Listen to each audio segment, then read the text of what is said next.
Et bonsoir. Bonsoir à tous. Ce soir, donc pas d'apéro littéraire. Ce soir, on fait une rencontre, comme vous l'avez vu dans le titre, très certainement. On va parler de la construction du style. Donc je suis avec Jimmy. Bonsoir. Et Benjamin qui va nous rejoindre incessamment sous peu, nous l'espérons. Coucou Matt, coucou Shadoniste. Et ouais, donc ce soir, gros morceau, le style. On va s'interroger sur qu'est-ce que c'est le style, comment un style se construit, comment aussi est-ce qu'il peut se déconstruire. Petite partie théorique rapidement. Communément, on dit que le style, ça va être. Salut Horton, coucou. Ça va être l'aspect propre de l'expression chez un écrivain, ce qui va faire son identité littéraire, donc sa façon personnelle d'écrire. Mais on va s'interroger aussi sur le fait de savoir si c'est seulement une donnée formelle en fait, ou si c'est pas plus que ça, puisque un style est lié aussi à un propos, une vision, à certaines images qu'on développe, à un rythme, à l'organisation du texte, à la place aussi qui est laissée au lecteur. Donc on va parler de tout ça ce soir. N'hésitez pas à nous dire dans le chat ce que c'est pour vous déjà le style, comment vous le définissez. Et comme d'hab, on a pris la température un petit peu en amont dans des sondages qu'on a fait sur Twitter et Discord.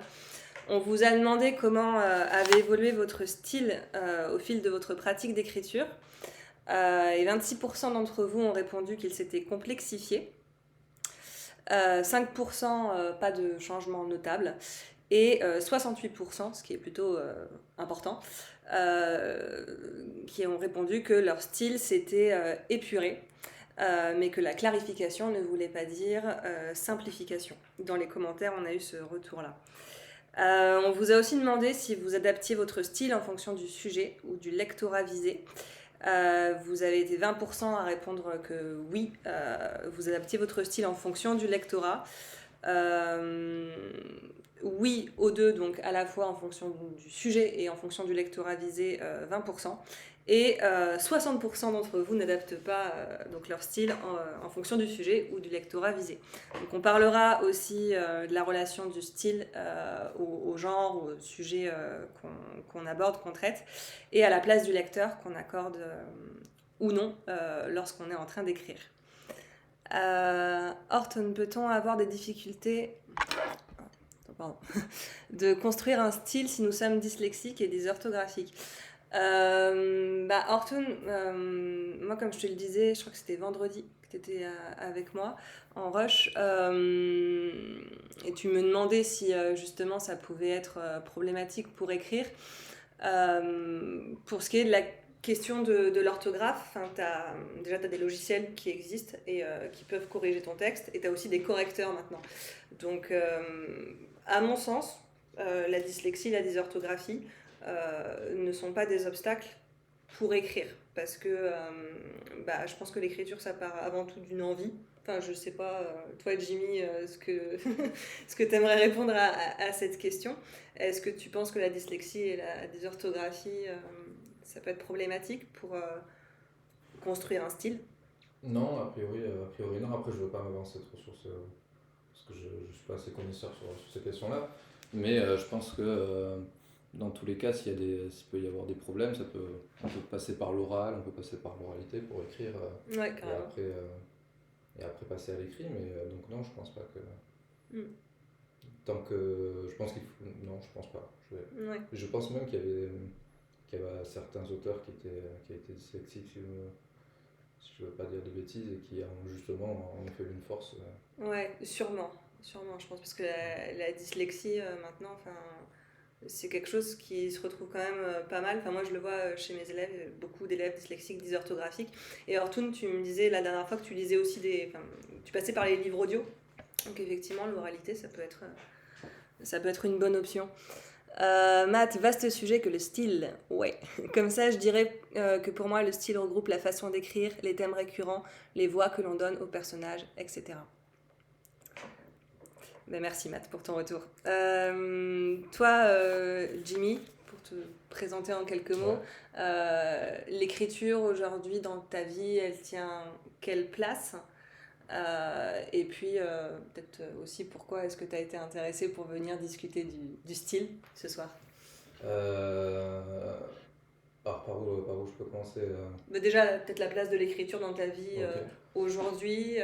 Bah, je pense que ça prend toujours la première place.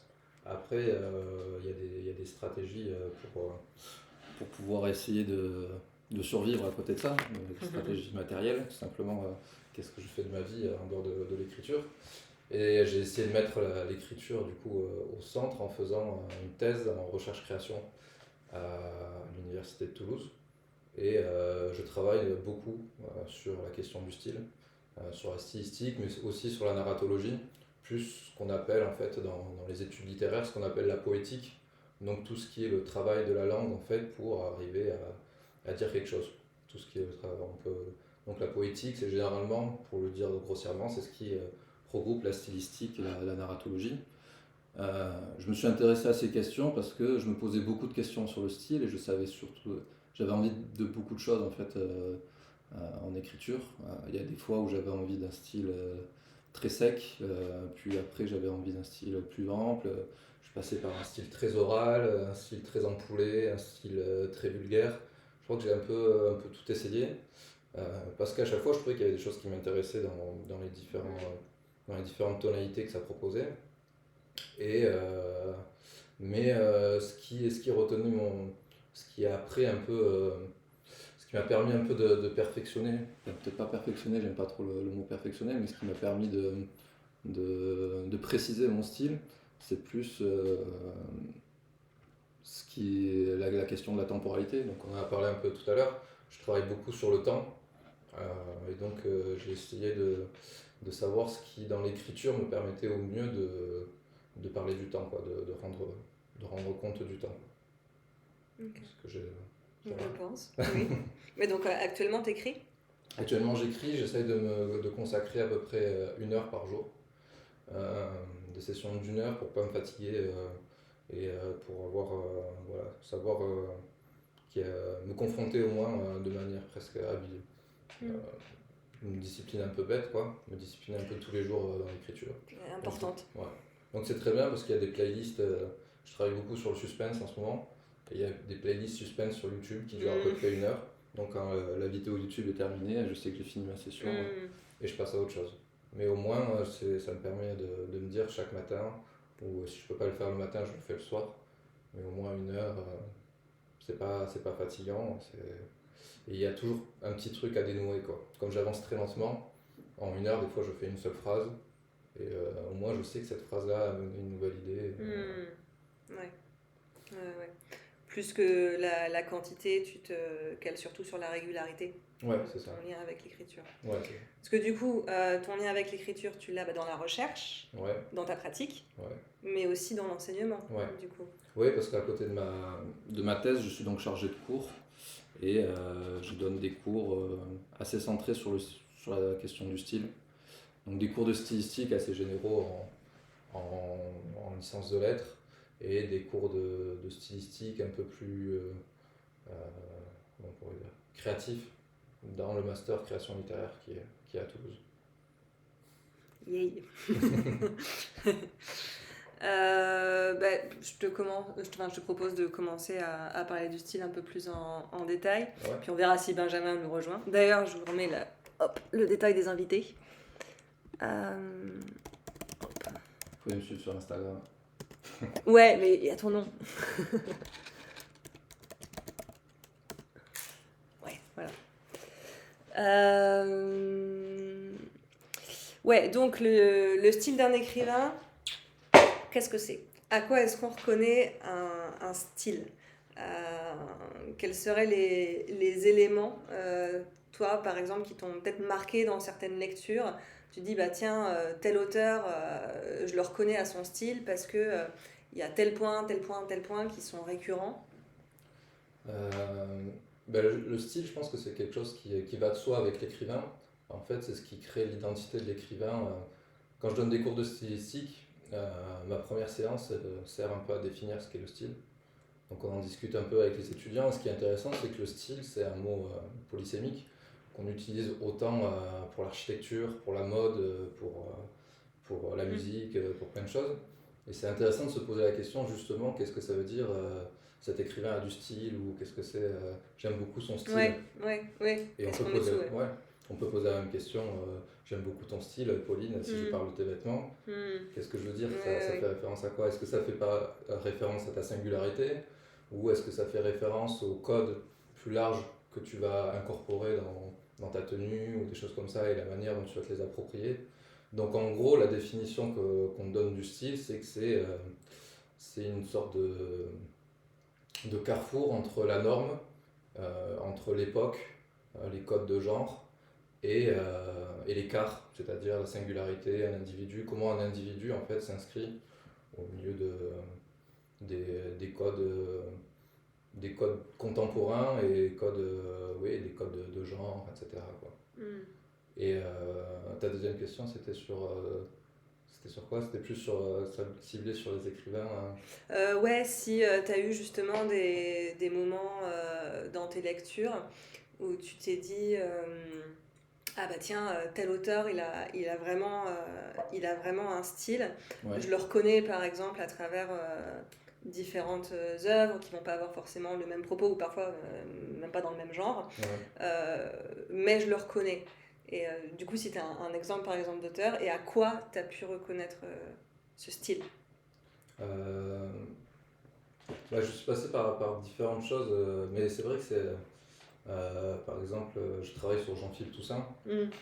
Et Jean-Philippe Toussaint, parce qu'il m'a beaucoup accompagné, et en fait, j'avais l'impression de reconnaître un peu ma voix dans sa voix. Donc, je me suis un peu appuyé sur sa manière d'écrire pour construire mon style et penser, moi, mon style, quoi. Peut-être pas plus que le construire.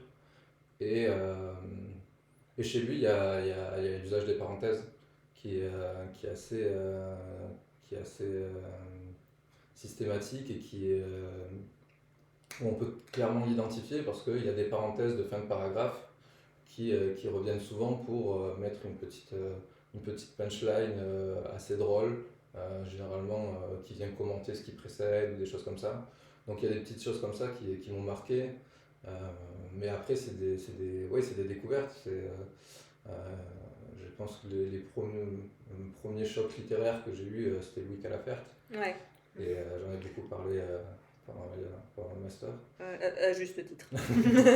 Et lui, je découvrais un peu les phrases nominales avec lui, la manière de pouvoir ciseler les paragraphes avec des phrases assez courtes, incisives, où il y a quelque chose un mot qui ressort particulièrement, ou des associations inattendues, quelque chose de très lyrique aussi. Ouais. Donc ça, chez lui, ça m'a beaucoup marqué. Et après, dernièrement, si je réfléchis un peu dernièrement, il y a souvent, dans toutes les années de master où j'ai été où j'ai enseigné, il y a un moment où un étudiant essaie de se demander qu'est-ce que ce serait si des Céline devaient écrire aujourd'hui, comment ils se réapproprieraient l'argot, etc. Est-ce qu'on peut toujours se réapproprier l'argot? Et il y a plusieurs expériences. Et dernièrement, j'ai lu deux autrices très intéressantes qui sortent des masters création de Paris. C'est Diati Diallo qui a écrit 2 secondes d'air qui brûle et Senabou Sonko qui a écrit Jean. Et c'est intéressant parce que les deux ont une manière. Moi j'aime beaucoup la manière dont est construit l'argot aujourd'hui. Je trouve qu'il y a des formules que je trouve vraiment très belles, des expressions que je trouve vraiment très belles, et une syntaxe qui emprunte un peu à l'anglais et qui vient casser certaines choses que je trouve très efficaces. Et je me suis souvent demandé comment on pourrait comment on pourrait réutiliser ça. Moi, je ne me sentirais pas de le réutiliser parce que c'est pas forcément ma langue, même si je l'apprécie beaucoup. Mais ces deux personnes ont essayé de le faire et c'est intéressant parce que la première, je trouve que Diati Diallo, je trouve que ça marche pas forcément. Mais par contre, la manière dont Senabou Sonko l'a fait dans Jean, je vous le conseille, je crois que c'est paru chez Grasset, c'est en janvier là juste, arrive vraiment à faire intervenir des termes empruntés à l'argot, des structures, etc., mais de rendre ça naturel et très beau. Donc ça m'a beaucoup marqué la manière dont elle le fait. Je n'ai pas su identifier vraiment s'il y avait quelque chose à voir, mais en tout cas, je trouve qu'elle a un style qui est vraiment remarquable, quoi. Je vais peut-être trop loin, je sais pas si... Non, bah non, pas du tout. Il y a Shadownist qui nous dit, je pique une bière en même temps, Je sais pas que c'était la même parce que chose. c'est pas un apéro littéraire, mais bon, quand même, on a des bières. C'est dans l'huile, mais je sais Celle qui est la plus vidée, peut-être. Oui, Shadownis qui nous dit j'ai eu une confrontation avec une prof du même master d'ailleurs qui prétendait que tel auteur n'avait pas de style. Est-ce que ça c'est un truc qu'on peut dire quoi c'est quelque chose qu'on peut entendre. Ouais, tel auteur ou tel écrivain a pas de style, mais finalement est-ce que réellement on peut ne pas avoir de style quoi.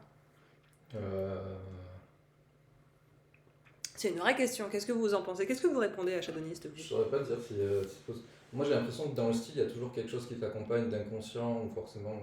Donc même le fait de ne pas avoir un style très remarquable, ça reste un style. Après, est-ce qu'il est bon, est-ce qu'il est mauvais, c'est une autre question. Mais je crois que le style est toujours présent en fait. Ouais, bah... même si on trouve ça nul. À partir du moment où tu as une personne qui écrit, tu as forcément une identité derrière. Quoi. Ouais, c'est pour ça. C'est pour ça que je pense qu'il y a un style d'une manière ou d'une autre, même si c'est raté, même si j'apprécie pas, j'irai pas jusqu'à dire qu'il n'y a pas de style. Ouais. Ouais. Oui, on peut dire qu'il n'y a pas de technique ou pas suffisamment de conscientisation. Oui, pour le coup, la technique c'est quelque chose de plus. Mais je crois que le style, ça va vraiment. Le style, ça vient vraiment de stylus. C'était vraiment ce qu'on utilisait pour marquer les plaques quand on écrivait avant. Les plaques en argile, etc. quand on écrivait. Donc c'est la marque qui est restée. Donc c'est vraiment l'empreinte qu'on laisse quand on écrit. Donc il y a un style, que ce soit un style raté ou un style. Il y a toujours un style. Tandis que la technique, effectivement, comme c'est quelque chose de plus travaillé, de plus réfléchi, on peut peut-être dire qu'il n'y a pas de technique. Oui, ou qu'il y a un manque. Matt, le fait de ne pas avoir de style n'est-il pas un style d'ailleurs? Vous avez 2 heures. Merci Matt. Et toi du coup dans ta pratique d'écriture, quelle place, quelle attention t'accordes au style? Est-ce que tu lui accordes une attention fondamentale ou il va plus venir s'incorporer naturellement aux propos que tu développes ou, parce que tu disais tout à l'heure, voilà, je peux passer 1 heure sur une phrase. Oui, je suis assez lent sur l'écriture. Après, je réfléchis pas le style dans le sens où je me dis il faut que ça ressemble à ça. Je pense que je réfléchis plus à est-ce que ce que j'ai envie de dire est dit avec ma phrase, quoi. Donc effectivement, comme je vais chercher un sens précis dans la construction de ma phrase, le style va essayer de s'y coller, quoi. Mais après, c'est pas focalisé sur le style en lui-même, quoi. C'est plus focalisé est-ce que ce que je dis est dit comme j'ai envie de le dire, quoi. C'est pas que pour faire beau. Oui, c'est purement esthétique. Bah, c'est le travail de la langue, quoi. Finalement. Et tu disais que tu avais essayé plusieurs styles, que tu étais passé d'un style épuré à un style empoulé, à un style plus sec. Comment justement, alors du coup ça va peut-être prendre du temps à décrire, et n'hésitez pas d'ailleurs à raconter votre expérience vous aussi. Est-ce que tu arriverais à dire un petit peu par quel cheminement t'es passé pour trouver peut-être aujourd'hui le style que tu as ou la voix, la langue que tu te reconnais, s'il y a eu des étapes vraiment de test, de construction consciente, où vraiment tu étais en train de penser ton style, au contraire des étapes de déconstruction. Moi par exemple, je crois que j'en avais parlé lors d'un précédent live, à un moment donné, et on en parlera tout à l'heure aussi, je me suis sentie tellement enfermée dans finalement ce que je savais faire, ce qui ne veut pas dire que je faisais forcément bien, hein, mais que en fait je me renouvelais plus et je créais plus, et du coup la solution radicale a été d'arrêter d'écrire et d'arrêter même de lire ce que je lisais d'habitude pendant un moment. Oui, la lecture a quelque chose vachement Du coup, est-ce que tu arrives toi à repérer dans ton parcours des étapes comme ça où tu as été peut-être en phase de test ou en phase de déconstruction, ou des moments où ton style se serait renouvelé? Je sais pas s'il y a eu des choses clés, mais des moments clés. C'est vrai que moi, à chaque fois, j'essaye de retranscrire un mouvement. Je parlais d'une idée tout à l'heure, mais c'était plus un mouvement. Il y a presque quelque chose d'aller chercher une note de musique presque Et je me rappelle qu'au début, c'était quelque chose de très important où j'avais la sonorité de ma phrase avant d'avoir le propos, quoi. Donc j'avançais mot par mot en me disant quel est le mot qui vient sonner le plus proche de ce que j'ai en tête. Euh, Donc en termes vraiment de sonorité et pas forcément en termes ouais, de comme si sens. j'avais une mélodie en tête et que je devais essayer de retrouver cette mélodie-là par les mots. Et c'est quelque chose que j'ai laissé un peu de côté parce qu'en fait, si je pense que la progression, en fait, elle vient de... J'étais très là, en fait, et dans le master création littéraire, on s'est beaucoup moqué de moi parce que j'avais une centaine de débuts de romans, parce que j'écrivais un paragraphe, j'en étais très content, mais après, j'arrivais pas à aller plus loin. Je pense que tout le travail pour moi, ça a été de justement sortir de cette focalisation parce que en fait, je me concentrais trop sur chaque mot et j'en oubliais en fait le mouvement général. Et en fait, tout le travail pour moi, c'est presque d'aller vers quelque chose de sortir du mot pour penser la phrase, sortir de la phrase pour penser le paragraphe, sortir du paragraphe pour penser le chapitre, et après sortir du chapitre pour penser le roman, quoi. Donc moi, la progression, elle a plutôt été dans ce sens-là, parce que en se focalisant sur quelque chose de trop petit, finalement, c'est important hein, de garder en tête le mot qui vient, mais il faut aussi avoir une vue plus longue, je crois, parce que sinon on perd quelque chose du mouvement. Et il y a un étudiant que j'ai eu l'année dernière qui travaille beaucoup aussi, travailler et retravailler énormément ses textes. Et on constate en fait que quand on travaille et retravaille trop les textes, il y a quelque chose qui se solidifie, qui est presque cimenté, et il n'y a plus rien qui passe. Et qui se sclérose même Ouais, au bout d'un c'est ça. moment. Ouais, carrément. Et du coup, moi j'apprends à presque ne plus retravailler et ne plus penser essayer de penser le moins possible à ce qui est en train de se faire pour avoir plus de mouvement après, quoi. Ce qui n'est pas forcément évident au début, parce que moi je suis passée aussi par cette étape-là. Et maintenant, j'écris de manière... Enfin, pareil, en fait, je voulais gagner en amplitude, c'est-à-dire que moi j'écrivais pas mal de textes brefs à la base et je me concentrais beaucoup sur le travail de la langue, des images. Et du coup, ça a posé problème quand j'ai voulu me proposer un écrit plus long, qui était plus proche de l'autofiction. Parce que déjà, je l'ai énormément réécrit, à tel point que j'en ai perdu le propos. Et j'arrivais pas du tout à me projeter, par exemple, vers une fin ou vers la suite, parce que j'étais tout le temps, en fait, quand j'écrivais, j'étais tout le temps contenue dans ce que j'écrivais à l'instant T, dans le fait de trouver la bonne image, la bonne musicalité, etc. Mais du coup, je n'étais pas capable de développer un propos de façon plus étendue, quoi. Shadownist. Perso, mon style a eu tendance un peu à se complexifier, voire se compliquer un peu trop. Je suis en train de refaire marche arrière pour certains projets. Qu'est-ce que tu entends par complexifier? Sur quel point il s'est complexifié? Coucou Maui. Coucou à toi. Ouais, si tu peux nous en dire plus. Et du coup, par rapport au style, on a dit que justement, c'était... finalement, on ne peut pas dire que, par exemple, tel auteur ou tel écrivain n'a pas de style. Il y en a forcément un, vu qu'il y a une identité derrière. Donc, il y a une part d'inné un petit peu dans le style. Mais il y a aussi une part d'acquis. Parce que le style va se construire aussi au fur et à mesure de sa pratique d'écriture. Est-ce que tu arrives, toi, à différencier ou à faire la part des choses entre ça, c'est vraiment peut-être, Jimmy, tu sais, ma part peut-être un peu plus intuitive dans l'écriture, qui vient spontanément. Et ça, au contraire, ça c'est quelque chose que j'ai construit au fur et à mesure. Je dirais que presque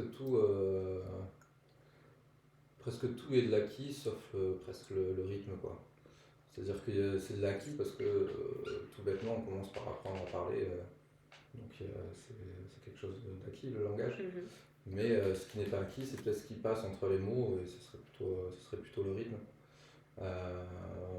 Après,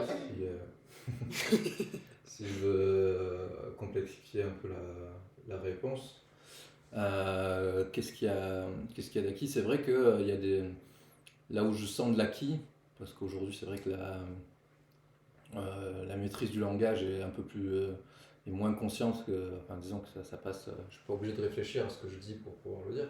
Mais ce qui est de l'acquis, c'est peut-être ce que j'ai appris via la stylistique et qui vient un peu me secourir quand je sens que je n'arrive pas à dire quelque chose. Quand je sens qu'il y a quelque chose qui passe pas dans ma phrase, parce que c'est important de comprendre que l'écriture n'est pas un geste horizontal et linéaire, c'est un geste avec des retours en arrière, avec des presque verticales, justement, où il y a quelque chose qui se construit petit à petit. Et en fait, on crée une illusion en le faisant lire de manière horizontale. Mais C'est vrai. En vérité, l'écriture, elle se déploie sur plusieurs dimensions. Carrément. Et donc, des fois, c'est important de revenir en arrière. Et euh, les questions stylistiques, moi, m'ont permis, et j'arrive des fois à le reconnaître, de résoudre certains problèmes où je n'arrivais pas à dire quelque chose. Par exemple, quand je sens qu'il y a un problème dans le rythme, il y a quelque chose qui est intéressant en stylistique, c'est ce qu'on appelle la. Comment on appelle ça? Je vais dire une bêtise. La C'est des questions de cadence en fait, ce qu'on appelle la cadence, et on parle de cadence majeure et de cadence mineure. Et la cadence majeure en fait veut que quand nos constructions de phrases suivent un ordre de mots qui va grandissant. C'est-à-dire que généralement ça sonne mieux quand le mot le plus long se trouve en dernière position, quoi. Et souvent quand je sens qu'il y a quelque chose qui ne marche pas dans ma phrase, je me pose la question et j'essaie de le mettre sous l'ordre, sous la lumière en fait, de cette cadence majeure ou de cette cadence mineure. On peut utiliser une cadence mineure, mais ça n'aura pas le même sens. Le sens, disons, naturel qu'on utilise à l'oral ou des choses comme ça, va plutôt dans le sens d'une construction qui va grandissant comme ça. Ok. Voilà un exemple. Ouais, donc tu t'appuies par exemple sur des outils de la stylistique Ouais. lorsque tu te trouves confronté à une incapacité de le dire comme tu le veux. C'est ça, ouais. Ok. Et donc on sera finalement que tous les deux. Ok. Voilà. Voilà. Benjamin sera là une autre fois. Shadownist, oui, qui nous disait que tout à l'heure que son écriture s'était complexifiée au fur et à mesure et qui détaille. Ok. Donc des phrases plus longues, parfois trop, et donc moins lisibles. J'aime tellement les tirets et les points-virgules que j'en abuse occasionnellement. Des structures de phrases plus lourdingues. Ça me parle. Ça me parle.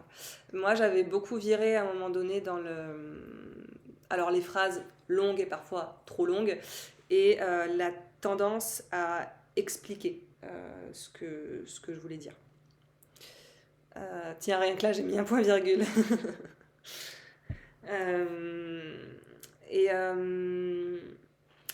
du coup, toi qui donnes des cours de stylistique, est-ce que vis-à-vis de tes étudiants, tu leur dis que le style c'est quelque chose qui s'apprend ou bien c'est la technique qui s'apprend?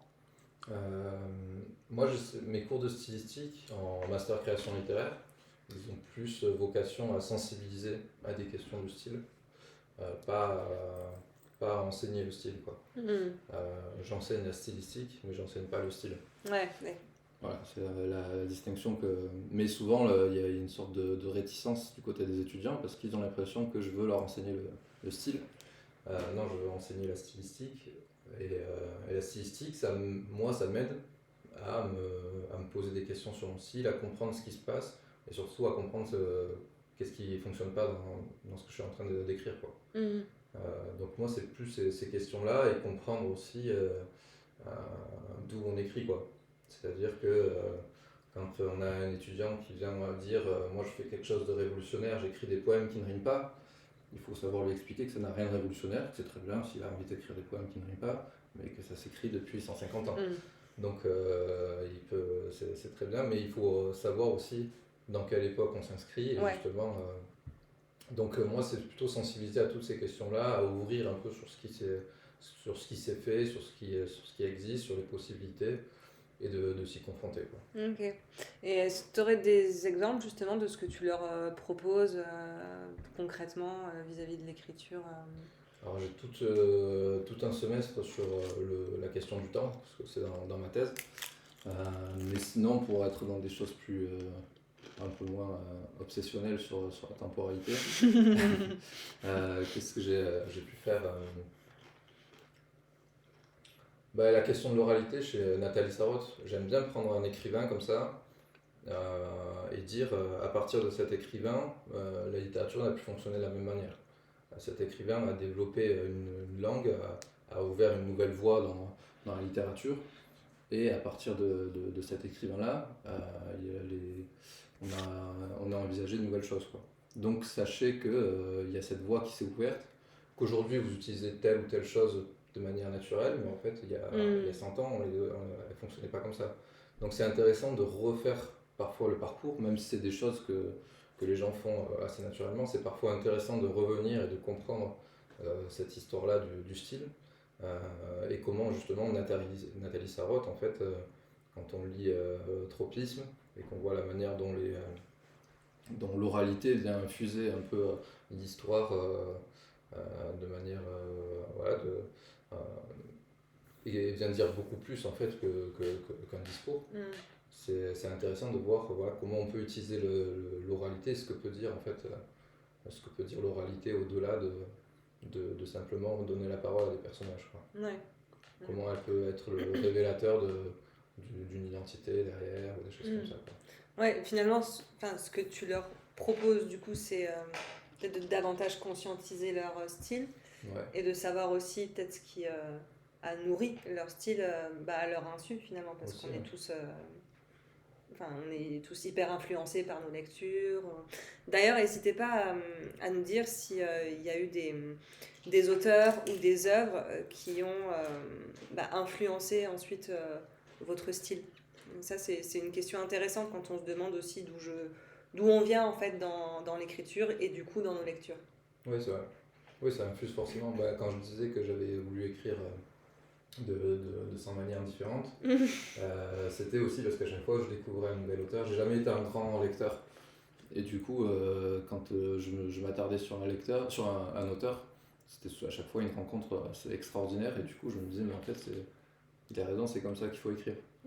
Sauf que, oui, il faut après trouver vraiment ce qu'on a besoin de dire, quoi. Ouais. Donc, finalement, c'est des petits. Tu procédais par petits pastiches Alors, je faisais pas forcément des pastiches, mais j'ouvrais souvent une page de leur livre à côté. Et ouais, ça ressemble au pastiche ou au plagiat, mais je me servais parfois de leur vocabulaire et du rythme de leurs phrases. Ouais.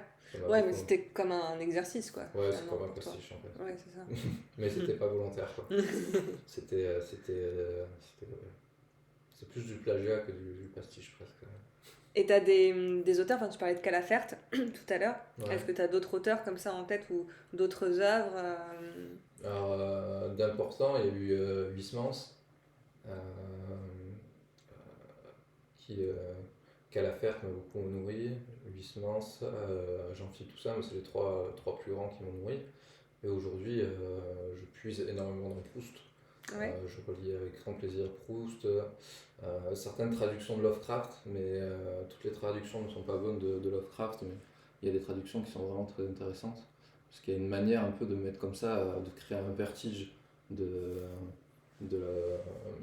la mémoire, du temps, qui est fou.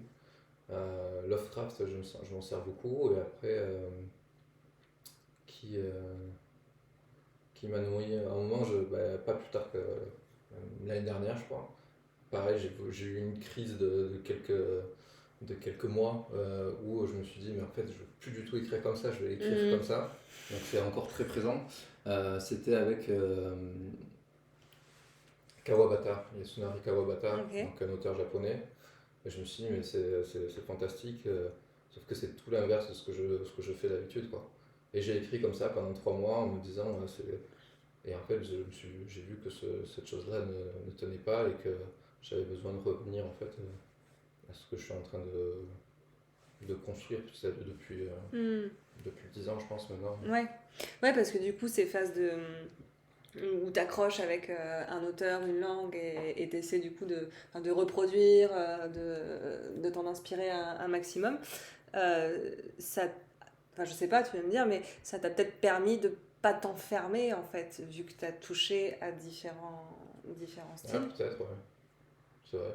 Je n'avais pas pensé que ça pouvait être positif, Enfin, je mais sais pas pourquoi combien de pas. temps durent ces phases, quoi, mais Euh, si tu jongles comme ça régulièrement.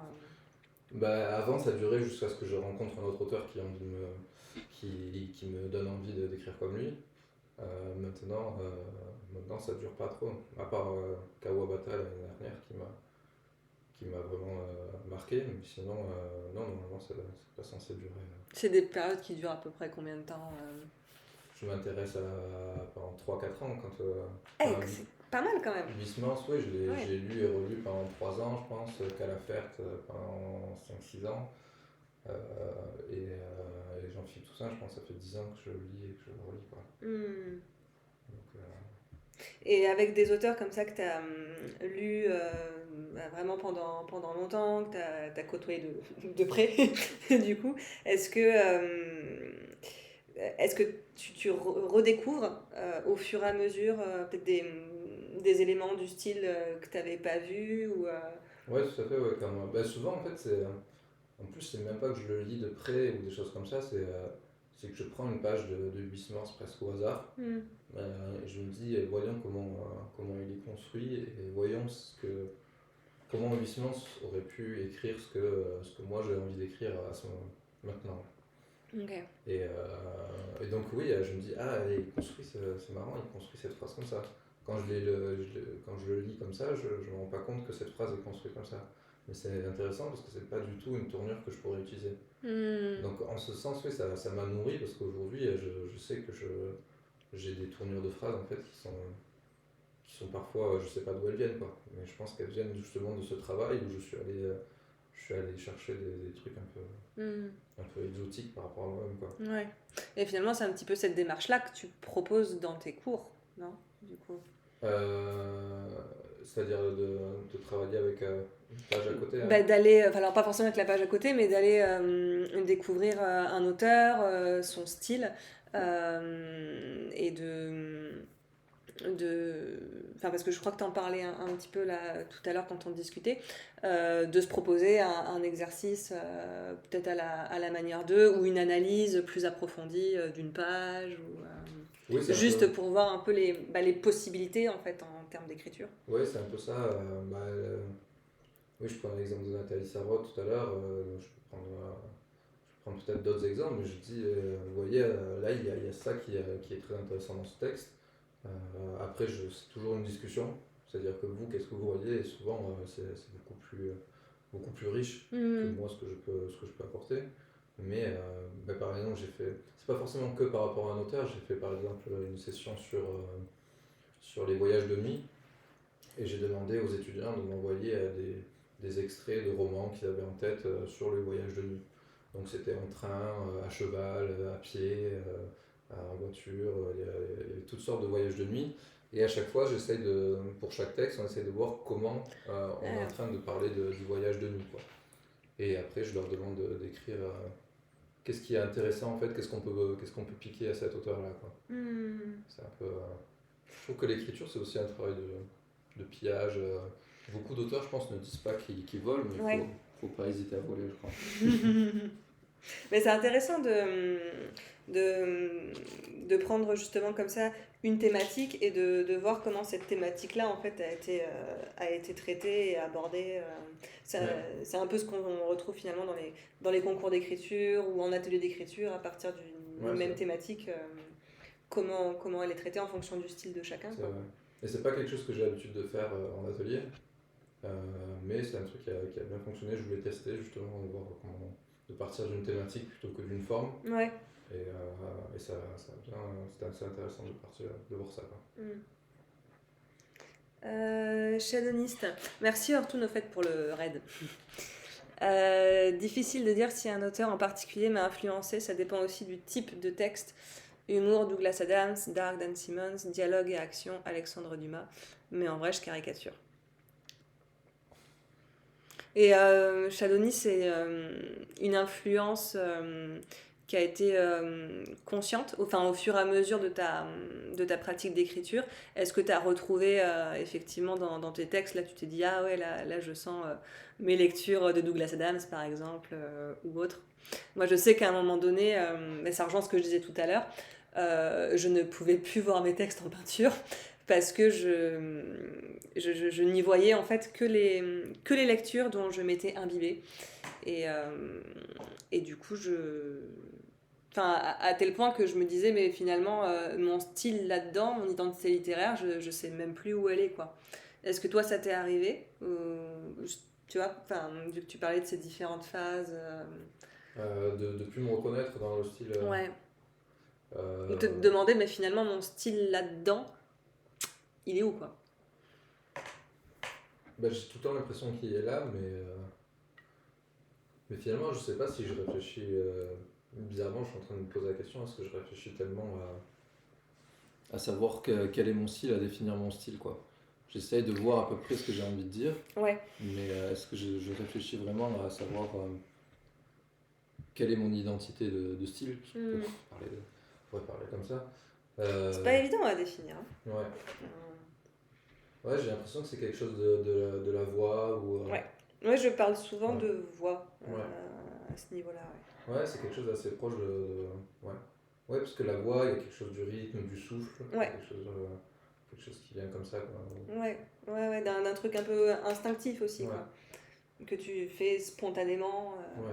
J'ai l'impression que le style est toujours là, mais il faut savoir en fait dans quel endroit il se sent le mieux, quoi. Moi, j'ai l'impression que ce qui m'a poussé à faire évoluer mon style ou à préférer telle ou telle forme, c'est que à l'intérieur, mon style était un peu plus libre et un peu plus me permettait de dire plus de choses, quoi. Mais après, j'ai l'impression parce que j'ai une vision du style assez presque comme quelque chose qui t'accompagne de toute manière, contrairement à la technique justement Ouais. qui est un truc plus travaillé. J'ai l'impression qu'il est toujours là mon style, mais après c'est plus savoir à quel endroit il sera le plus, il dira le plus de choses, quoi. Il sera le plus, je sais pas le mot. Ou il pourra peut-être plus, S'épanouir. Ouais, soutenir le propos Ouais, que par tu veux exemple, ouais. développer. C'est ça. Mais je pense que si on est habitué à écrire des phrases longues et que tout à coup on commence à écrire des phrases courtes, notre style sera toujours là, mais il sera peut-être pas au maximum de ses potentialités, quoi. Ouais. C'est plus une question c'est plus comme ça que je le verrai, quoi. Comme une énergie ou je sais Ouais, ouais, non, mais clairement, il y a quelque chose de cet ordre-là, quoi. Ce qui se voit aussi un petit peu dans des exercices d'écriture automatique où, par exemple tu dois écrire là tout de suite, je sais pas, t'es dans un atelier d'écriture. euh, Ce qui va venir en premier, souvent, c'est effectivement cette voix-là là, dont tu parlais.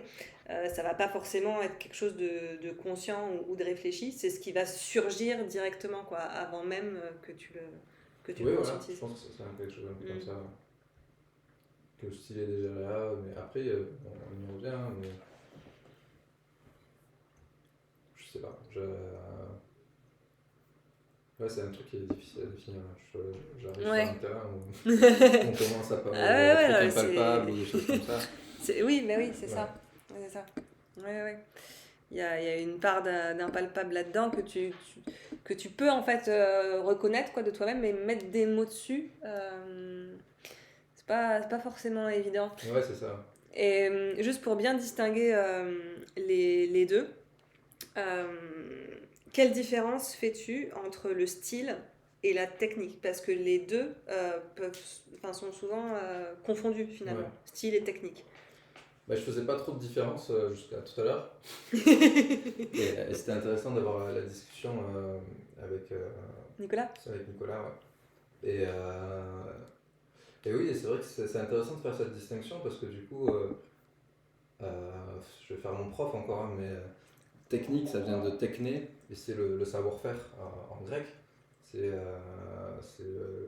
la partie en fait dans l'art, dans la littérature qui vient du savoir-faire, qui vient d'un savoir À la base, c'est ça, Mm. c'est pour ça qu'on parlait d'art médicinal, d'art de la guerre, etc. C'est le savoir-faire. Et donc il y a de la technique dans l'art, il y a de la technique dans l'art. Mais la technique, voilà, ça vient d'un savoir qu'on apprend, là où le style, je pense il est inhérent à chaque personne, quoi. Mm. Ouais. Et il n'est pas forcément. Il évolue, hein, ça ne veut pas dire qu'il n'évolue pas ou qu'il n'est, mais en tout cas, il va avec la personne. Ouais. Ouais. Ouais. Oui, c'est ça. Ouais. Tandis que la technique, c'est plus des questions de rhétorique, des choses comme ça, quoi. Je dirais que c'est ça. Mais j'avais pas pensé à confronter forcément les deux. Mm. Je trouve ça assez intéressant de justement les mettre en confrontation Ouais. pour savoir ce qui est de l'ordre de la technique Ouais. et ce qui est de l'ordre du Ouais, style, c'est ça. quoi. Mm. Donc merci Nicolas. Big up. Math, je me suis prise une claque en lisant Dan Simmons également, en particulier la nouvelle Le Styx coule à l'envers. Je ne pense pas chercher spécialement à me rapprocher de son style, mais cette nouvelle est clairement le genre d'histoire que je souhaite réussir à écrire. Ouais, bah on rejoint un peu ce que tu disais, Jimmy. Si tu lis un truc, ça te marque, tu te dis putain, il y a quelque chose là-dedans. Et Mais c'est bien d'avoir des sortes d'objectifs comme ça et après on voit par quel chemin nous y amène, quoi. Mais c'est bien de se fixer un objectif et de toute façon la manière dont toi tu vas l'écrire, ce sera toi, quoi. Ce sera pas Dan Simmons que je connais pas. ouais, ouais, carrément. Mais très beau titre, le Styx à l'envers, le Styx cool à l'envers. Et est-ce que ça t'est déjà arrivé bon alors toi on en a un petit peu parlé, mais avec tes étudiants par exemple, parce que c'est peut-être sûrement même, enfin je pense qu'on s'est tous retrouvés déjà confrontés à ça, et c'est encore le cas maintenant très probablement, d'avoir des étudiants qui peut-être bloquent au niveau de leur style ou peut-être qui se disent putain j'arrive pas à trouver mon style ou j'ai l'impression de pas avoir de style. Parfois, je prends l'exemple d'un copain qui va lire par exemple un bouquin qui va dire putain, vas-y, c'est vachement bien écrit. Moi à côté, enfin, j'ai pas de style quoi. Ouais. Qu'est-ce qu'on peut se proposer en fait à ce moment-là? Je pense que tu as des copains beaucoup trop honnêtes. Parce que je pense que la majorité des gens que je lis et que j'écoute, ils ne diraient pas ça, quoi. Parce que je pense ils auraient peur de. Enfin, je pense qu'il y a assez de. Il y a presque un peu euh, d'arrogance quelque chose dans les gens qui écrivent. Et je pense que j'en fais partie pour dire qu'on a un style auquel on tient quand même. Ou alors qu'on s'en fout totalement du style. C'est un peu les deux, quoi. Ouais. Mais est-ce qu'il y a. Je me souviens pas m'être confronté à quelqu'un qui me dise je manque de style, j'aimerais bien le trouver, quoi. Qui sont à la recherche d'un style. C'est vrai que c'est assez. Je me souviens pas m'être confronté à ça et je pense que à la limite c'est intéressant de voir ça. Je pense que c'est parce qu'il n'arrive pas à voir ce qui est déjà présent justement chez lui je pense qu'il a juste à voir ce qu'il a envie de dire et après il verra ce qui lui plaît de garder, quoi, ce qui lui plaît dans sa manière d'écrire, quoi. Ouais. Je pense que ce serait plutôt ça. Après lire c'est très important, Ouais, forcément comprendre ce qui nous plaît aussi chez les autres écrivains. Moi je suis un fétichiste du livre donc j'écris pas sur les livres mais généralement on conseille plutôt de lire avec un crayon à papier. Oui. Pour pouvoir souligner des phrases, etc. Moi, je supporte pas de toucher au livre. Ah ouais? Non. Je supporte pas ça. Je garde le bandeau quand j'achète un livre neuf. Oui. Ouais. Genre, tu comptes pas les pages. Je compte pas les pages. Non, je suis assez fétichiste sur ça. Donc, mais c'est conseillé. On peut trouver les conseils d'écriture d'Antoine Albala sur Internet. C'était je ne sais pas comment on pourrait appeler ça, mais c'était un écrivain de la fin du 19e, début 20e, qui a pas mal écrit sur comment apprendre à écrire en regardant les brouillons des grands écrivains. Et c'est assez intéressant. Bon, après, c'est très normatif. C'est-à-dire qu'il dit il faut faire ça, il faut pas faire ça. Ok, oui. Donc, Oui, donc, c'est assez limite. Mais ouais. c'est assez intéressant les conseils qu'il donne quand même. On en fait ce qu'on veut, toi, mais il y a des conseils intéressants. Mm. Et lui, justement, il disait il faut absolument lire avec un crayon à la main, il faut recopier les pages qu'on a aimées pour justement comprendre ce qui nous a plu. Mm. Parce qu'on a un autre rapport au texte une fois qu'on l'écrit. Donc, ça serait plutôt. S'il y avait des conseils vraiment bêtes et méchants à appliquer, ça serait ça, quoi. Ouais. Je pense. Et pour toi, l'écriture, de ce que j'entends, hein, est finalement assez indissociable de la lecture. Hum, je pense que ouais. Et je pense que c'est mon plus gros défaut, parce que, comme je disais, je suis pas un très bon lecteur. Je lis très rarement, pas assez, disons. Oui, mais quand tu lis, de ce que tu m'as dit, c'est une lecture approfondie, quoi, et une lecture même pratique, parce que crayon à la main à côté, Euh, je lis presque plus, enfin, il y a... je lis presque plus en écrivant, quoi. C'est-à-dire que je lis, j'ai des textes, quand j'ai envie d'écrire, j'ouvre des livres, etc., etc. Mais sinon, je suis un très mauvais lecteur parce que je finis jamais les livres. Je lis très très peu. Je lis, là, ça fait un mois que je suis sur le même livre, je suis à la page 70 peut-être, quand même. Je suis très très lent, pareil pour l'écriture. Mais c'est quelque chose qui me manque. Donc je pense que oui, je pense que la lecture est importante pour l'écriture. Parce que le fait de ne pas lire, je sens que ça me manque dans mon écriture. Ouais. Parce que quand on lit même, on est traversé de phrases, de mots, de choses qui... Et après, je trouve que ça coule beaucoup mieux. Les périodes où je peux me consacrer qu'à l'écriture. Et depuis quelques années, je m'autorise des retraites d'une semaine où je pars faire que ça tout seul. Et je lis et j'écris, je fais que ça. Je sais que le fait de lire, ça me nourrit énormément à ce moment-là. Ouais. Plus que, en fait, c'est plus le fait que le langage, je m'abreuve de langage et du coup, ça me nourrit. Et ça, Ouais. je fais le plein de mots, quoi. Plus que le fait de lire sur la durée, d'apprendre des auteurs ou des choses comme ça. Ok. Ouais. Parce que la culture, on peut connaître des auteurs, on peut avoir une connaissance littéraire sans lire, quoi. Ouais. Ouais. C'est comme Oui, ça que oui, j'ai non, fait. clairement. Clairement, clairement. Bah après, de ce que tu me dis, et dites-nous ce que vous en pensez dans le chat, mais tu dis mauvais lecteur, j'ai pas l'impression que tu sois un mauvais lecteur. Alors peut-être effectivement parce que tu lis pas 10 000 bouquins à l'an, quoi. Mais quand tu lis, tu lis avec conscience, en observant, en analysant, en t'attachant à la langue, de ce que tu me dis, hein. Du coup, Bah, plus ou moins. Parce que pour moi, j'essaie de. ça fait pas sens avec l'image du mauvais lecteur, quoi. Tu vois? Bah, moi, ma casquette de prof et de chercheur en stylistique me fait avoir des réflexes où je remarque certaines formes assez vite, mais quand je lis, j'essaie plutôt de retrouver une sorte d'innocence aussi, Mm. parce que je veux que mon lecteur, quand il me lit, je veux pas qu'il se pose trop de questions et qu'il ait à faire trop d'efforts. Et moi, je déteste faire des efforts en lisant. C'est pour ça que je suis aussi, je dis que je suis aussi un mauvais lecteur, c'est que je suis un lecteur qu'il faut prendre par la main. Si le propos est trop complexe, moi ça me saoule, Ouais, j'arrête. t'arrêtes. Ouais, Ouais.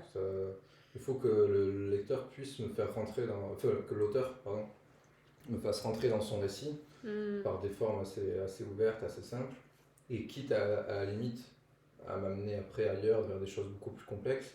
Mais si dès la première page je dois faire un effort un peu trop gros pour comprendre qui est qui, ou des choses comme ça, ou ce qu'il est en train de dire, où est-ce que ça se passe, moi ça me plaît pas, quoi. J'ai envie d'avoir une lecture naïve, une lecture. J'ai envie de proposer ça aussi à mes lecteurs. Ouais, ouais, Ça va un peu de pair. ouais, ouais, j'allais y venir justement. Euh, Est-ce que vous, dans le chat, vous avez justement connu des moments comme ça où vous sentiez que peut-être que vous vous enfermiez trop dans... Alors du coup, pas dans un style, parce que on parlait de l'identité en fait littéraire, que le style c'est lié à l'identité, mais dans des techniques ou dans des façons de raconter, des moments comme ça, ou bien de prise de conscience de votre style. Est-ce que vous avez eu ces moments-là de construction consciente ou bien de totale déconstruction justement? Et par rapport à ce que tu disais vis-à-vis de l'écriture, j'allais te demander justement quelle place toi tu t'accordes au lecteur dans ta pensée quand tu es en train d'écrire. Est-ce que tu l'as à l'esprit le fait, tu disais, j'aime bien qu'on me tienne la main et du coup c'est ce que je recherche aussi quand... Ouais, pour moi c'est super important. Je pense même que c'est ce qui fait l'écrivain, c'est la conscience du lecteur, quoi. Après, j'ai pas un lectorat précis en tête ou des choses comme ça. Je pense qu'on peut en avoir un, hein, si on écrit pour la jeunesse, si on écrit, on peut avoir un lectorat précis. Moi, c'est pas forcément ça. Mon lectorat, c'est plus moi même, moi le premier. Mais en tout cas, je fais en sorte que le lecteur, de déployer en quelque sorte des stratégies dans mon texte qui sont là pour faire vivre une expérience au lecteur. Donc je prends vraiment en compte le fait que justement le temps dans lequel il va s'installer, etc., pour pouvoir ménager des effets de rythme, pouvoir ménager des surprises et pouvoir construire une expérience. Pour moi, ce qui me plaît dans la lecture, c'est avant tout, c'est pas une nourriture intellectuelle, c'est vraiment avoir une expérience de la pensée, quoi, en fait. Et sensible aussi, tu parles de rythme, tu parles... Ouais, ça va ça va aussi avec les émotions, c'est traversé de tout ça, quoi. Mais je me posais la question, tu sais, je réfléchissais un peu à mon style en venant ici, quoi. Je suis venu à pied. Et je me posais la question justement entre la différence entre est-ce que j'avais une écriture plutôt intellectuelle ou une écriture plutôt sensible, de l'émotion ou des choses comme ça. Et je crois que comme la lecture, bon, je suis désolé, je rentre dans des questionnements qui n'intéressent peut-être que moi, mais j'ai l'impression que comme la lecture est un acte intellectuel, il faut passer d'abord par l'intelligence pour toucher les émotions, quoi. Ah ouais. Je sais pas ce que ça vaut, mais je réfléchissais à tout à l'heure. Je réfléchissais à ça tout à l'heure. Je pense que, en tout cas pour le texte en prose, la poésie a quelque chose de beaucoup plus direct. Parce que moi j'aurais dit justement l'inverse, mais peut-être parce que je viens de la poésie à la base. Une approche beaucoup plus poétique, mais moi mon idée c'est presque de construire même. Il y a eu beaucoup de textes théoriques qui expliquent que dans la lecture il y a aussi quelque chose d'un peu de l'hypnose, quelque chose d'assez hypnotique. Moi j'aime bien cette idée là, j'aime bien construire j'aimerais bien construire un espace où le lecteur peu à peu lâche prise et qui est presque hypnotisé par ma langue. Je peux lui faire vivre les expériences que j'ai envie, quoi. Et justement, moi ça fait sens ce que tu dis, et d'où le fait que je disais, pour moi ça passe d'abord par la corde davantage sensible, émotionnelle qu'intellectuelle en fait, tu vois, parce qu'effectivement tu l'immerges dans une expérience à mon sens sensible avant d'être intellectuelle. Avec la poésie c'est ça, c'est vrai. L'acte poétique, je pense que c'est peut-être ce qui sépare peut-être ce qui peut faire la différence entre une narration et un texte de poésie, je sais pas. Je sais pas, parce que j'ai quand même cette approche-là. Maintenant, je suis beaucoup plus tournée vers le roman et je conserve quand même cette approche-là. Parce directement, tu vas chercher l'émotion. En termes d'ambiance, en termes d'image, en termes de musicalité aussi. Et c'est drôle d'ailleurs, parce que pourquoi faire simple quand on peut faire compliqué, mais quand j'avais une écriture qui, à mon sens, était beaucoup plus tournée vers la poésie, j'avais développé une tendance à expliquer, tu vois, alors que la poésie, on n'explique pas, quoi. Enfin, il y a des poètes comme Roberto Juarez qui, eux, expliquent beaucoup, mais... Ouais, c'est intéressant, c'est marrant. Ouais, c'est rigolo. J'ai l'impression que si je passe pas, je vais direct dans l'émotion, j'ai pas encore créé les conditions pour que le lecteur reçoive l'émotion. C'est pour ça que j'ai l'impression que la... je sais pas dans quelle mesure je vous emmerde. Non, Mais, non, moi je pense qu'on est dans le sujet, hein. Vous mais, nous dites, mais je mais, pense pas que tu nous emmerdes. j'ai l'impression que passer par justement c'est presque un sas pour le lecteur de passer d'abord par un propos un peu de l'ordre de l'intellectuel, quoi. Mais qu'est-ce que tu entends par un propos d'ordre intellectuel? Ce serait quoi? Tu as un Plus exemple pour illustrer ça? c'est plus rentrer dans l'histoire, donner des choses assez basiques sur l'histoire ou des choses comme ça, avant de toucher des choses plus émotionnelles, un peu plus sensibles, mais tout simplement dresser un peu le cadre de l'histoire ou des choses comme Ouais, ça, ouais. sans forcément aller directement dans le sensible. Ça crée une sorte de sas, de décompression ou de compression, où j'invite le lecteur et je lui dis, eh ben, on est, euh, on est là, ok, t'es avec moi, maintenant je t'amène Ok, ailleurs. ouais. Ouais, effectivement, et ça de décompression, c'est assez juste. Moi, du coup, dans mon cas, je pense que je parlerais plutôt de cesse de compression. Mais Shadoniste qui répond à la question de tout à l'heure. Pendant longtemps, j'utilisais les tirets pour les incises, comme en Espagne, mais ça alourdissait mes dialogues. Je savais pas ça en Espagne par rapport aux incises. Tu es vraiment un idiot, Shadoniste, dit le comte. Ah, ok, d'accord, je ne t'aime pas. Ok. Matt, j'ai pris récemment conscience de certains tics d'écriture, comme par exemple l'emploi excessif du participe présent. Merci Nicolas. Nicolas chasse les participes présents. La nuit, il sort et... Ouais. Et Shadowdist, moi, c'est plutôt le rythme binaire, ternaire des phrases qui m'embête, j'en fais trop. Mais je plus sois Shadowdist, moi, je suis pareil et j'y travaille. Et j'essaie vraiment d'y remédier parce que... Il y a un auteur. Non, mais parce que je m'étais rendu compte que ça devenait un peu trop systématique. Et à un moment donné, mais ça m'est arrivé il n'y a pas si longtemps, d'ailleurs, j'écrivais. Je dis non, Pauline, t'es sympa, mais au bout d'un moment, enfin voilà, faut pas que ça devienne justement un tic, un truc automatique, ternaire plutôt. Ah ouais. Ouais, la Sainte Trinité, j'aime bien. Non, je pensais pour les participes présents, il y a un auteur qui est remarquable pour ça, c'est Claude Simon, Ouais. qui les utilise pour figer justement à un moment, là où si on met un qui, si on déploie une relative, ça fiche pas l'expression. Mais c'est vrai que ça sonne bizarrement dans les participes présents, quoi. Ça sonne pas toujours. C'est un grand conflit, je crois, chez les écrivains. Ouais. Moi, je fais des fois des débats en classe sur les participes présents, et c'est vrai que ça se dispute pas mal. On pourra faire le procès des participes présents. Ça peut être. Ce qui est bien pour casser les rythmes binaires et ternaires, c'est de les casser un peu à l'intérieur, c'est-à-dire de mettre des fois un rythme binaire à l'intérieur du rythme ternaire, et comme ça même le prolonger et construire.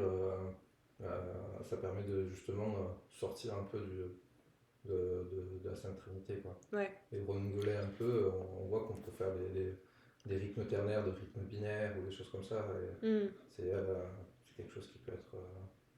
J'ai plus l'expression, mais tu sais, les formes qui sont infinies, où quand tu zoomes, tu reconnais la même forme, tu zoomes, les fractales. Ouais, c'est ça. Putain. Joli. Ouais, ce que j'ai fait, j'ai aidé un élève, la semaine dernière, un exposé sur les fractales, du coup je pense que c'est pour ça que ce mot-là a popé aussi vite. Mais on en revient à la question de la conscientisation et de la technique en fait. Parce qu'en soi, les participes présents sont pas à proscrire, tout comme le rythme ternaire n'est pas à proscrire. Ouais. Tout dépend de l'usage qu'on en fait et que ça ne devienne pas un automatisme, quoi. Ouais, c'est ça. On sait déjà qui sera à l'accusation, Matt. Carrément. Carrément.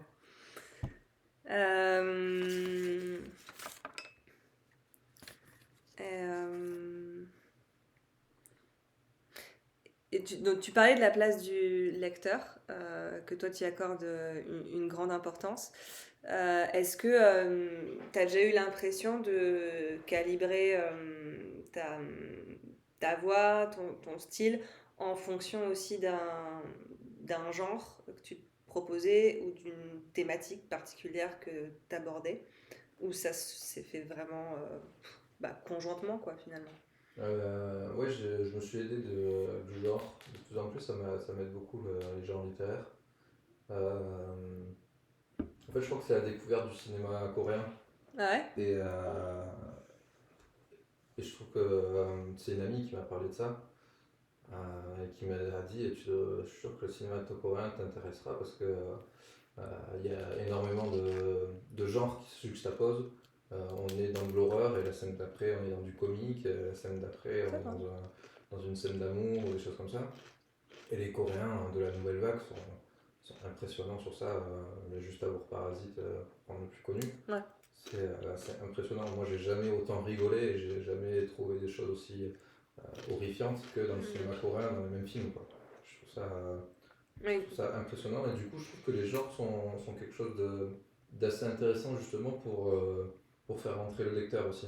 C'est-à-dire qu'on lui présente des codes et après on en fait ce qu'on veut, on les amène un peu n'importe où, mais par exemple on sait que les codes du roman policier fonctionnent extrêmement bien et c'est bien d'en jouer même si on n'a pas forcément envie de faire un roman policier, Ouais. on amène le roman Ouais. ailleurs, mais Ouais, carrément. la manière dont on construit le suspense ou des choses comme ça, ce sont des outils qui sont intéressants. Oui. Et pour revenir sur le style, il y a un vocabulaire qui est intéressant pour signaler un peu qu'on est dans du roman policier, qu'on est dans du suspense. Et c'est bien de jouer avec, je trouve ça assez intéressant de s'en servir, quoi. Ouais, je suis tout à fait d'accord. Le roman que j'écris en ce moment, il est dans la veine fantastique en fait. Ok. Et du coup, je m'amuse à me servir des codes du fantastique pour développer un propos qui touche plutôt finalement au relationnel humain en fait. Et c'est la première fois que je me confronte à ça. Ok. Et je trouve ça effectivement méga intéressant. Ah oui, Ouais. c'est marrant.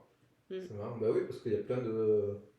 Oui, c'est des grandes choses qui sont assez intéressantes. Après, si tu fais juste un roman fantastique en suivant tous les codes, c'est pas intéressant.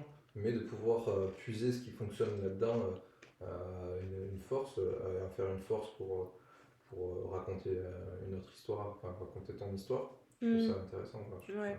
ça- Ouais, puis ça Ouais. permet de renouveler aussi. Enfin, ouais, enfin, moi je m'étais jamais confrontée à ce genre-là, quoi, par exemple. Et du coup, ça renouvelle aussi ta façon d'écrire. Bah, surtout en France où c'est les littératures d'imaginaire, ce qu'on a appelé les paralittératures, Ouais. etc. C'est tellement mal vu et quand on fait des études de lettres, on a plutôt tendance à aller vers du réalisme, Oui, des choses comme ça, mais c'est très français, littérature quoi. blanche. Ouais. Ouais. Ah, mais moi j'étais carrément là-dedans. Je vais, je vais recadrer un tout petit peu.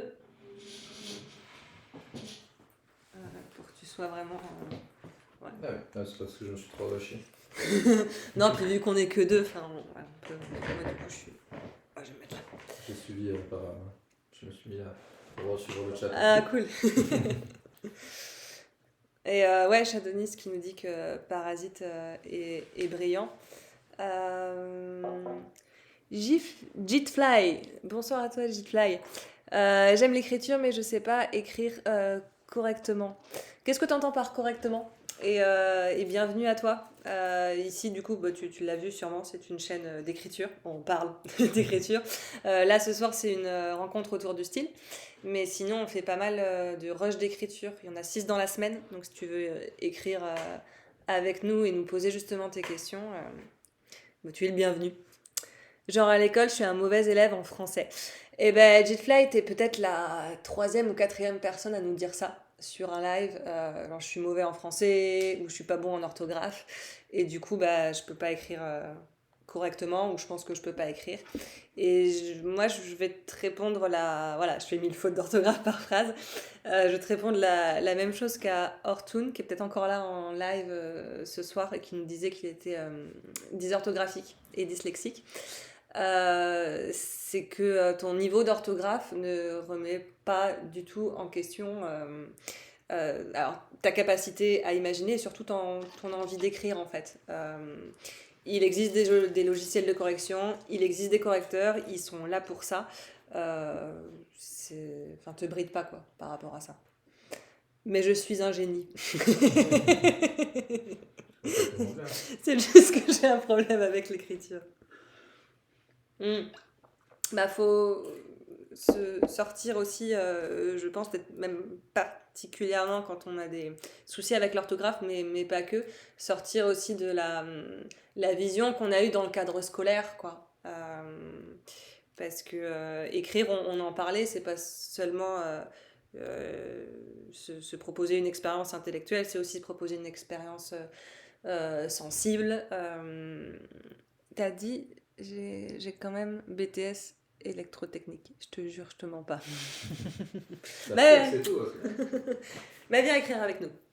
Viens écrire avec nous. On parlait de quoi juste avant? Je sais plus. Mais ça me fait penser que moi, je suis, si tu viens d'arriver, je suis prof à la fac et à l'école, j'avais des zéros en dictée. Donc, tu vois, en plus, il n'y a rien qui empêche. Ouais, carrément. J'ai eu des zéros pendant très longtemps et j'ai détesté le français très longtemps. Et j'ai détesté la littérature aussi très longtemps. Donc, Et il est là ce soir à vous parler du style. Volucile, bonsoir. Bonsoir à toi. Dans la veine des genres littéraires, est-ce que vous pourriez nous parler un peu du réalisme magique? J'ai du mal à saisir ce que ça veut dire. Je connais pas très bien, mais c'est Borges, Shadowiste. Haruki Murakami. En gros, je crois que c'est du. Ouais, oui, c'est vrai, oui. Ouais. Murakami. Je crois que par rapport à la littérature fantastique, il n'y a pas l'effet fantastique dans le réalisme magique. Il n'y a pas l'idée qu'on est en train de découvrir quelque chose et on se demande si c'est vrai ou si c'est pas vrai. Dans le réalisme magique, ça apparaît comme de la magie. Donc c'est quelque chose qu'on perçoit que c'est de la magie. Je crois que c'est la différence entre la nuance est le très fantastique et le réalisme. subtile quand même. Parce que chez Murakami, je suis en train de le lire en ce moment, j'en ai lu plein de Murakami. Tu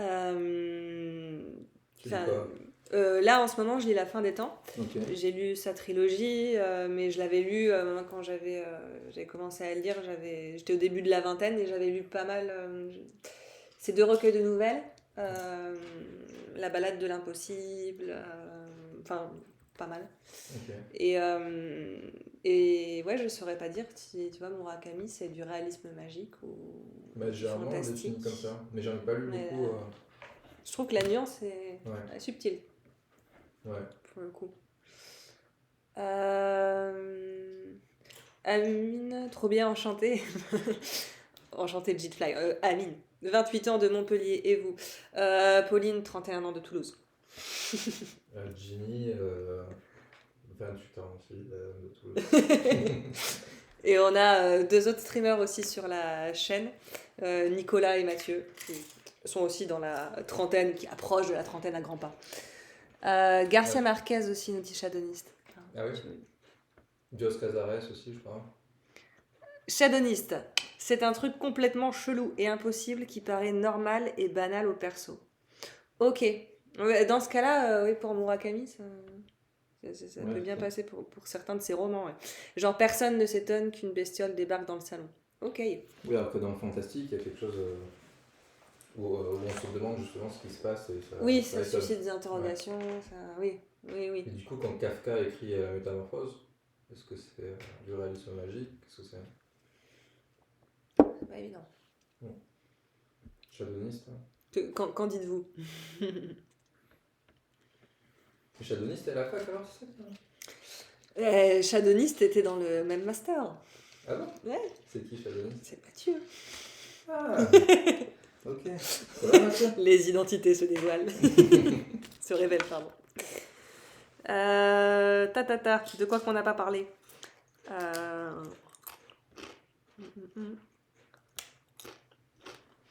Ouais, est-ce que... Excellente question. Tu dirais que oui, Shadowiste? Ouais, mais là, je saurais pas dire comme ça. Faudrait que je relise. Ouais, pour continuer sur le style, on parle parfois de style difficile, voire hermétique, et au contraire de style efficace. Ouais. tu vois, tu parlais de la place justement que tu accordes au lecteur. Donc, j'imagine que tu n'es pas dans la recherche de l'hermétisme, pas du tout, même. Non, mais je peux l'être sans faire exprès, quoi. Ouais. Est-ce que tu as des auteurs, par exemple, tu t'es dit, voilà, ça c'est un style difficile, hermétique, et au contraire, là, ah bah là, c'est un style efficace. Je pense qu'on parle d'hermétisme beaucoup par rapport à Mallarmé. Ouais, Et, ouais, ouais. et voilà, et Mallarmé, effectivement, le sens est excessivement hermétique. Est-ce qu'on a besoin d'aller comprendre le sens pour apprécier Mallarmé? Je suis pas sûr aussi, quoi. Donc je sais pas, en poésie l'hermétisme peut-être dépassé parce qu'on fait un peu sien le sens, on peut faire un peu sien le sens. En littérature l'hermétisme c'est plus, enfin en littérature, la poésie c'est la littérature, mais dans le récit l'hermétisme c'est un peu plus compliqué je pense. Est-ce que j'ai lu des auteurs hermétiques? Généralement je ne vais pas jusqu'au bout quand que je m'emmerde, je ne vais pas jusqu'au bout. Ouais. Oui, moi aussi maintenant. Pendant un long moment, je persistais. Oui. Après, c'est des questions de période aussi, des fois. On parlait de Proust tout à l'heure. Il y a des moments où j'aurais pas lu Proust.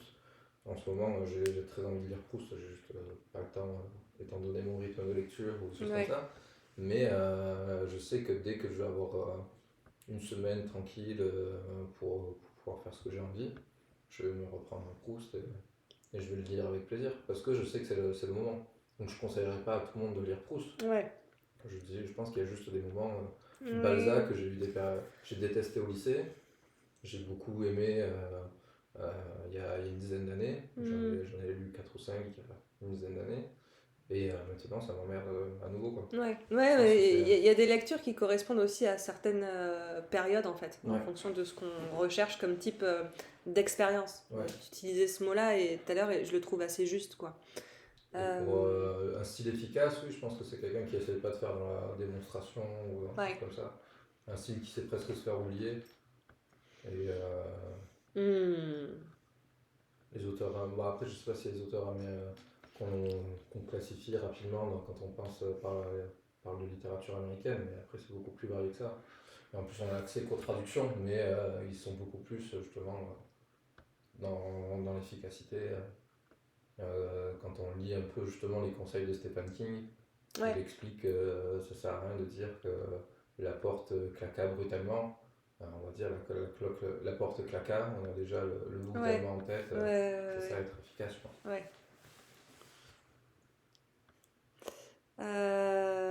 Et oui, Jitfly, apéro, ouais, tout à fait. Tous les samedis, hein. Tous les samedis. Oui, après ça parle des révélations d'identité. Je regarde mes petites notes. Et Chadonis, c'est toi qui as dit que tu connaissais une prof du master. Ouais, c'est clair. Forcément que j'allais poser la question. Démasqué tout seul, quoi.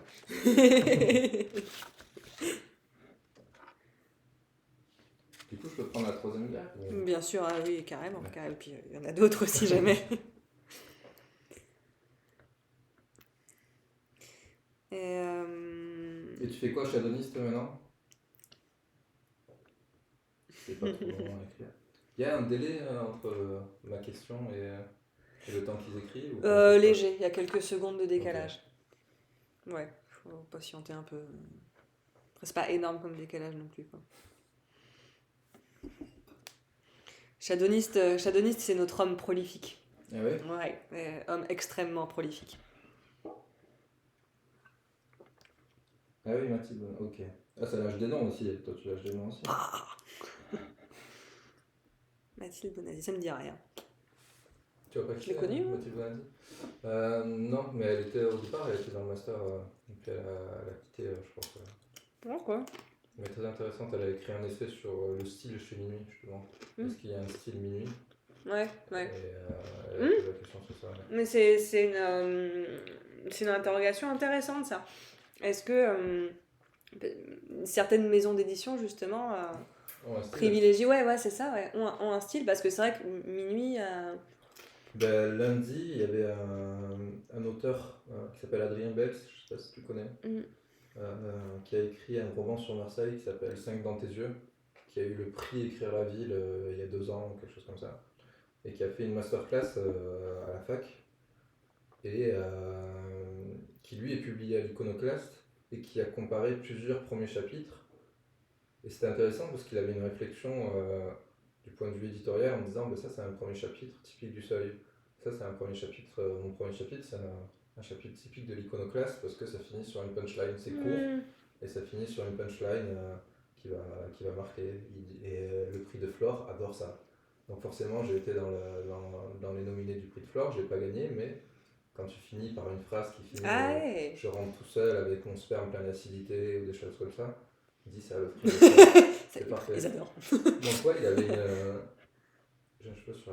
il avait une approche très, très cynique du monde de l'édition en expliquant ça c'est comme ça c'est comme ça. Mais oui, il expliquait qu'en gros les maisons d'édition, les éditeurs, quand ils retravaillent les manuscrits, ils ont plus ou moins, pas forcément un cahier des charges, mais ils ont certaines attentes quoi. Oui. Déjà en sélectionnant et après en retravaillant le texte. Puis son premier chapitre, il disait qu'il avait été un peu retravaillé selon c'est pas forcément un cahier des charges, mais selon des attentes un peu de l'Iconoclaste quoi. Donc c'est intéressant. Et par rapport à Minuit,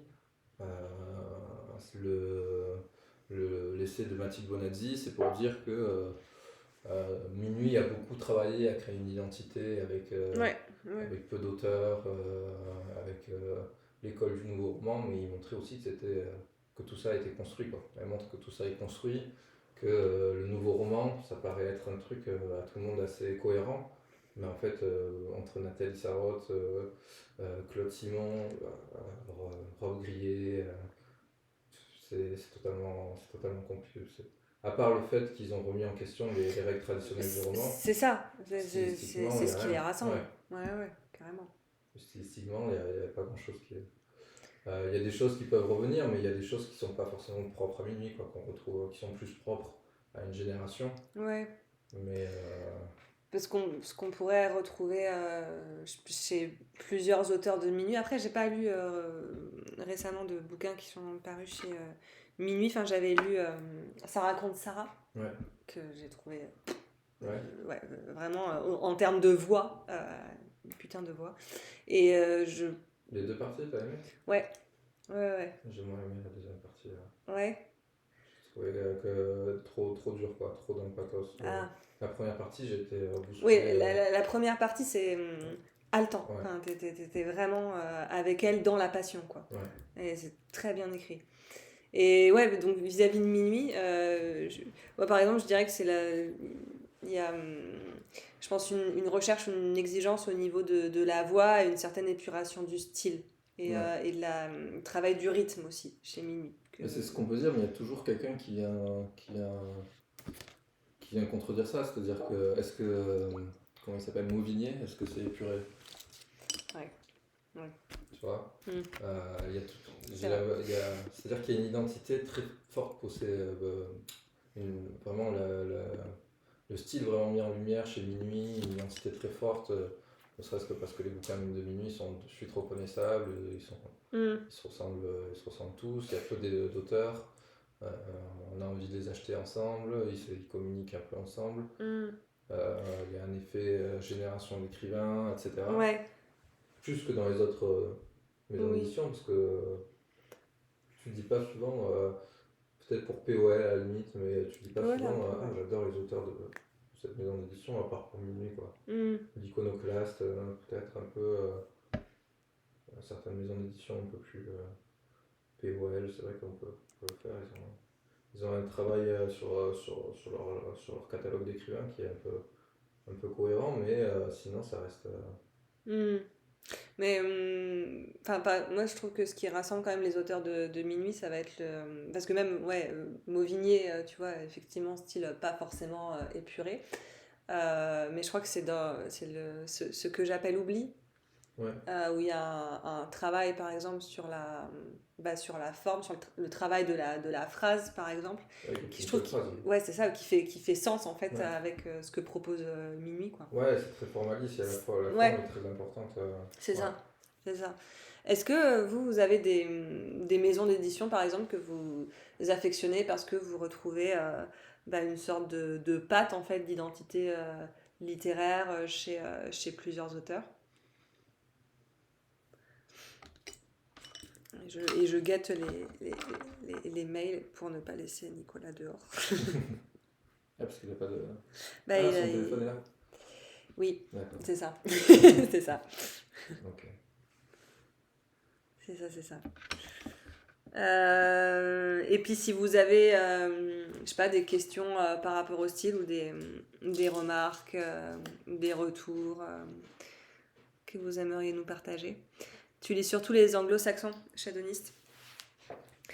Et qu'est-ce qui te plaît chez les anglo-saxons? Pourquoi est-ce que justement tu lis particulièrement des auteurs anglo-saxons? On m'avait proposé cet exercice-là, je crois que c'était dans un atelier, de lister les cinq auteurs ou les cinq œuvres qui t'ont le plus marqué. Un peu comme un exercice de conscientisation non seulement de ce que tu recherches dans tes lectures, mais en fait de ton identité aussi littéraire, puisque comme on le disait tout à l'heure, les lectures influençant l'écriture, c'est assez indissociable. Et c'était intéressant de voir les auteurs qui revenaient ou les œuvres et de se demander, moi, mon identité littéraire par rapport à ces auteurs-là, à quel point elle a été influencée, à quel point je m'en suis nourrie. Ça permet aussi de cerner un petit peu son style, quoi. Et toi, ce serait qui?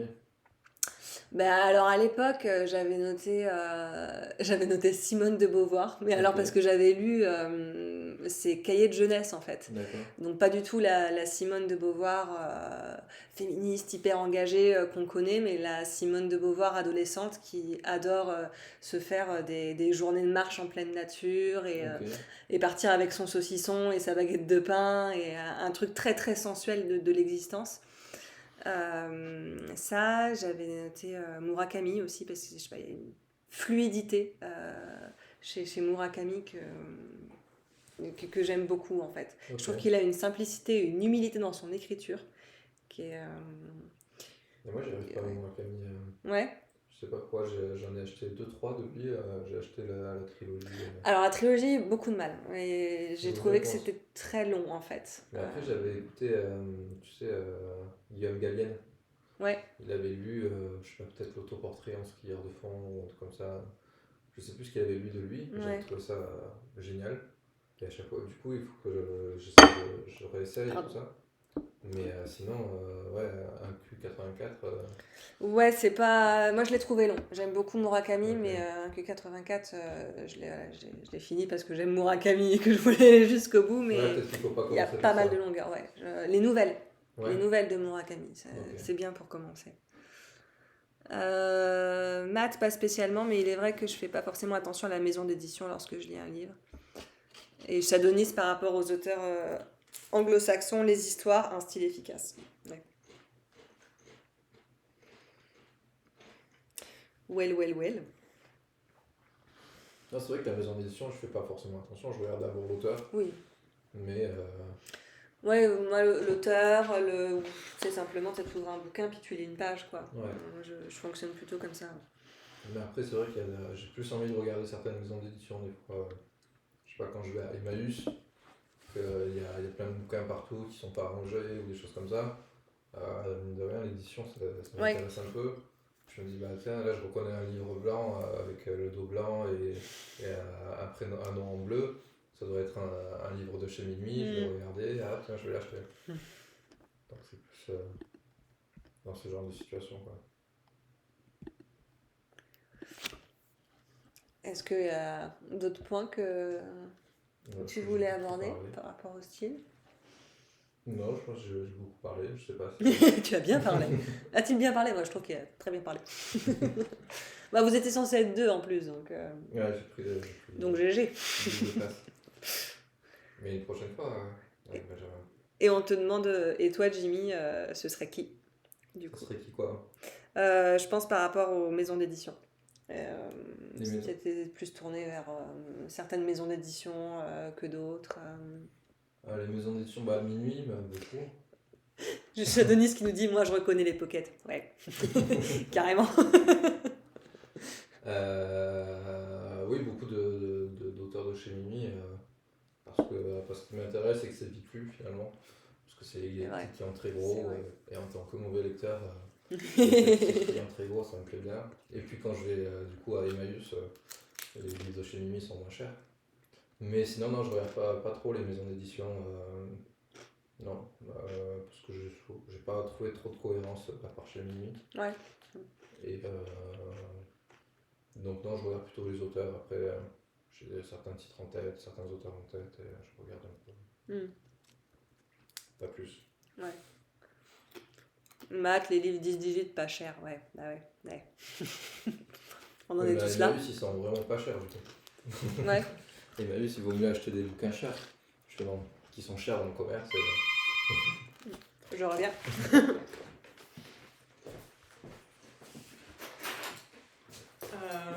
Bah attends, non, sinon on termine le live là. Ça sera peut-être plus simple. Ok, Et du coup, merci beaucoup merci à toi. d'être venu. Et ouais, du coup, peut-être que un jour on aura le deuxième invité avec nous. Mais Chadonis t'a sursauté. Et merci d'être resté avec nous. La prochaine rencontre, ce sera le mois prochain. Et je pense qu'on abordera le croisement entre écriture et autres disciplines artistiques. Enfin, autres arts, quoi, tels que les arts graphiques, les arts plastiques, le rapport entre l'écriture, la musique, le travail de la voix. Voilà. Et sinon, demain, vous avez le world building avec Mathieu à 14h. Et moi, je vous retrouve pas lundi matin parce que je travaillerai, mais certainement mardi soir pour écrire. Voilà. À bientôt et merci d'être resté avec nous. Bonne soirée à vous.